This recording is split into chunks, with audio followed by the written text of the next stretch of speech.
Dolqun Eysa ve Ömer Kanat başçılığında lager şahitlerinden Qalbinur Siddiq, Ömer Bekali ve başka dava aktiflerinden teşkil kılgan bir grup kişiler Avustraliya parlamentide gruplarga bölünüp, parlament azaları ve Kengash palata azaları bilen körüşüp vatanımız Şərq Türkistandaki kampa, lagerda turvatkan, şundaqla hazırki karantin bahanesi bilen aç kılıp öldürülüvatkan, hayvan mı turmaydigan yerlerde ayırıp küzüş bahanesi bilen turup kılıp içinçlik inravatkan, şu çaresiz kalgan halkımızın zulümlerini delil paketlar, videolar bilen anlatış bilen birge, Avustraliya hökumətinin Xitay hakimiyyəti bilan bolğan hər qandaq həmkarlıqda adaletni yaqılışını, irqi qırğınçılıqni toxtutishda haq meydanda turishini, məcburi əmgək məhsulotlarini toxtutishni, Xitayğa həm şerik bolub qalmaslıqdan agahlandırğan.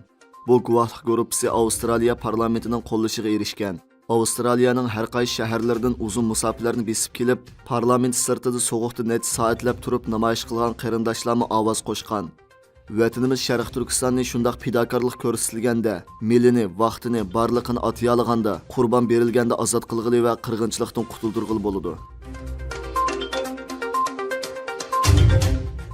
Avrupa İttifaqı Xitayning Şərq Türkistandagi qabihliklarga chechishliq 4 nafar amaldori bilan bir hukumat apparatiga yurgizgan jazosini yana 1 yil uzatmoqchi bo'lgan. Shuning bilan bir vaqtda Avrupa parlamenti 22 noyabr kuni Avrupa İttifaqının jazolash tizimligiga texmi ko'p Xitoy amaldorlarini kirgizishni munozara qilgan.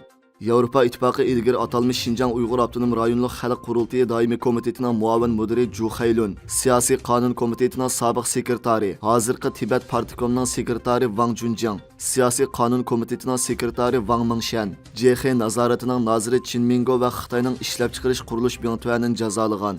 100 yil yuqoriq 4 shaxsni Şərq Türkistandagi Uyg'ur va boshqa musulmon millatlarni nishon qilgan keng ko'lamlik taqib, tutqun va mingyuyish programmasining loyihaliguvchilaridan deb ayiblagan. Shundaqla Bingtuanni bu xalqlarga qaratilgan keng ko'lamlik tutqun va xo'rlash qilmishining javobkori deb ko'rsatgan. Janubiy Xitoy shahar pochtasi gazetining bildirishicha, Yevropa komissiyasining bir komiteti 30 noyabr kuni jazo muddatini uzartishni muzokara qilib, 5 dekabr tashqi ishlar ministrlarining yig'inida tasdiqladi ekan. Bu 2019 yil mart oyida yo'l qo'yilishga boshlagan bu jazoning kelar yil mart oyida qayta yangilanadiganligini ko'rsatgan. Bu jazo Yevropa Ittifoqi bilan Xitoy orasida misli ko'rilib boqmagan diplomatik surkilishni keltirib chiqargan. Janubiy Xitoy shahar pochtasi gazetining vaziyatdan xabardor diplomatlarning so'zlaridan naql keltirishicha, Şərq Türkistanning kishilik huquq vaziyatida hech qanday bir yaxshilanish bo'lmag'achqa jazoni uzartish qarori dekabr oyida hech qanday munozirasiz ma'qullanishi mumkin deb qaralmoqda. Atalmış Şinjan Uyghur Avtonom Rayonluq Partikom sekretari Ma Xingrui ilgari G'ulji qatorliq joylarda yurgizilib, ocharchilik paydo qilgan va nurg'un odamning o'lishini keltirib chiqargan qattiq karantin tadbirlarini Qashqarda qat'iy hal qilg'uch va eng qattiq ravishda yo'l qo'yishni talab qilgan. Ma Xingruining yuqoriqi yo'l yo'riqining 2017-yili boshlangan cho'ng tutqunda ig'ir talafotga uchirgan bu rayonlarda G'ulji qatorliq joylardagi karantinda yuz bergan fojialardan ig'ir oqibatlarni keltirib chiqarishidan andish qilinmoqda. Atalmış Şinjan gezitining xabar qilishicha, Ma Xingrui 21 noyabr kuni Qashqarga berib, Xitoy virus yuqumi qarshi yo'li qo'yilgan karantin tadbirlarini ko'zdan kechirgan. U Qashqarda bergan yo'l yo'riqida navbatdagi yuqumning oldini olish va kontrol qilish vaziyatining ig'irligi va murakkabligini aniq tunib yetib, uchta tavranmaslikda qat'iy ching turish, ya'ni qat'iy hal qilg'uch va eng qattiq tadbirlarni yo'l qo'yib, tarqalish zanjirini tezdan to'sib, yuqumning tarqalishini cheklash va uni eng tuvanchakka tushirish kerak degan. Ma Xingrui so'zida konkret qandaq hal qilg'uch tadbirlarni elishini talab qilganligi tilga ilinmagan bo'lsa-mo, rayondan tarqalgan uchurlarda Xitoy doiralarining fuqarolarni sharoiti intayin nachar, cho'ng ko'lamdagi lager shakllik o'rinlarga kollektiv qamaganligi ko'rsatilmoqda. Turkiyadagi Qaror gazetining 21 noyabr e'lon qilingan bir xabarda Xitoyning yuqumni bahona qilib Uyg'urlarni o'lim karantiniga mahkum qilganligi, Urumchidagi bir karantin lagerga oz deganda 600 kishining so'langanligiga doir videolarning tarqalganligi bildirilgan. Atalmış Şinjan gazetining xabarida aytilishicha, Ma Xingrui Qashqarda qilgan so'zida yana yuqumdorlar va ular bilan uchrashuvchilarni yo'tkash, yig'ilish va ayirib o'tish unumini o'stirishni talab qilgan. Ma'lum bo'lishicha, Ma Xingrui bilan o'xshash bir vaqtda atalmış Uyg'ur Avtonom Rayonluq hukumatining raisi Erkin Tuniyaz Xotanga berib qamal tadbirlarini ko'zdan kechirgan ekan.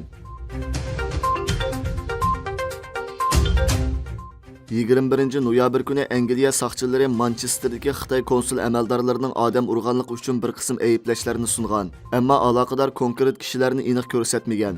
Növbətdə Angliya saqçıları başqa ziyankeşlikə uçurğuçularının bari yoxluğunu tekşürməkdə ekan. Manchester saqçı idarəsi düşənbə günü bayanat elan qılıb, Xitay əməldarlarının aldınqı ayda Manchesterdəki Xitay konsulxanasında adam urğan vəqəsi qarta saqçılarının kabinluq televizor, saqçı gövdəsiga orunlaşdırılğan kamera və guvahçılarının guvahlıqı qatarlıq dəlil isbatlarını toplayatqanlığını bildirgan. Dəstləbki qədəmdə Angliya saqçıları Xitay konsulxanası əlaqədar kişilərinin hücum qilish və cəmiyyət tərtibiga xilaflıq qilish cinayəti bilan ayıplagan.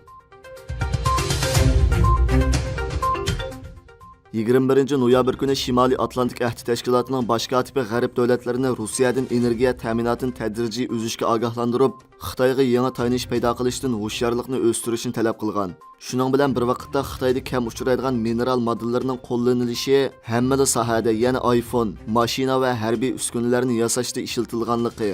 Shu sababdan Xitoyning G'arb dövlətlərining muhim ul aslihalari va muhim kasblarning qurilishini kontrol qilishga urinayotganligidan ogohlantirib, Xitoy mustabid hokimiyatining G'arb dövlətlərining ojizligidan foydalanib buzg'unchilik qilish fursati bermasligi kerakligini ta'kidlagan. Shundaqla ittifoqdosh davlatlarning ijtimoiy va ul aslihaning chidamchanligini oshirishga chaqirgan. Türkiye Cumhur Reisi Recep Tayyip Erdoğan, Suriyada Tel Rifat, Munbich ve Ayn al-Arab rayonlarında quruqlıqdan harbiy harakat başlanğanlıq to'g'riliq bishorat berdi. Cumhur Reisi Recep Tayyip Erdoğan o'zi rahbarlik qilayotgan Adalet ve Taraqqiyot partiyasining Türkiye Büyük Millet Meclisi'deki grup yig'inida so'zlagan nutqida mundaq dedi. Suriya chegara liniyalari qarta ahdimizga kelishim bo'yicha vafo qildik. Qarshi tarafdagilar kelishimga rioya qilmasa, bizmi o'z oldimizga harakatga o'tish huquqimizni ishga solishning vaqti keldi deganlikdir. Erdoğan Türkiye armiyasining Suriya va Iroqdagi terrorchilarning o'g'illarini yer bilan yakson qilib o'tish maqsadida boshlangan Panch qilich harbiy harakati to'g'riliq to'xtalib, urush aeroplanlari bilan, toplar bilan, qurolliq uçquchsiz havo apparatlari bilan ishga oshirayotgan harbiy harakatlarimiz faqat boshlang'ichdir. Suriyada Tel Rifat, Munbich ve Ayn al-Arab rayonlarini terrorchilardan tozalaymiz. Havo hujumlarimiz davomlashayotgan mezgilda eng muvofiq paytda quruqliqdanmi terrorchilarga ig'ir zarba berishga boshlaymiz. Tosh to'nillari terrorchilar uchun mozorga aylanadigan kun yaqin. Iroq va Suriya hukumatlari Turkiya harbiy harakat ilib berayotgan joylar qarta bearomlik his qilmasin. Chunki bizning tashlayotgan qadamlarimiz Iroq va Suriyaning zimin butunligini kafolat ostiga oladi.